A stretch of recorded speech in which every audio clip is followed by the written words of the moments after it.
S'exprimant pour la première fois devant le Sénat depuis sa nomination le 13 décembre, Rex Tillerson a été clair. Pour lui, Américains et Russes ne seront jamais amis.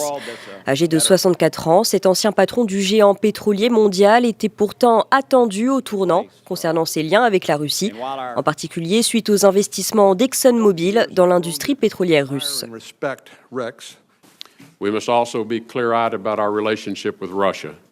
Nous devons avoir les yeux ouverts concernant notre relation avec la Russie. Aujourd'hui, la Russie pose un danger.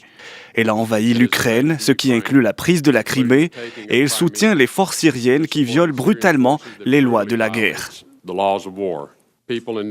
Rex Tillerson a toutefois refusé de suivre le sénateur républicain Marco Rubio, alors que ce dernier accusait le président russe d'être un criminel de guerre.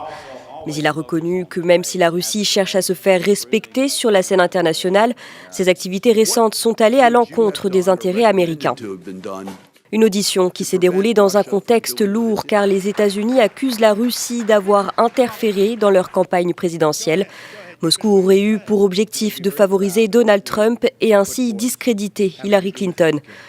Mercredi, suite à la publication par des médias des notes du renseignement américain, des notes qui font état de dossiers compromettants sur un Donald Trump aux mains de Moscou, ce dernier a démenti avoir fait l'objet de pressions russes.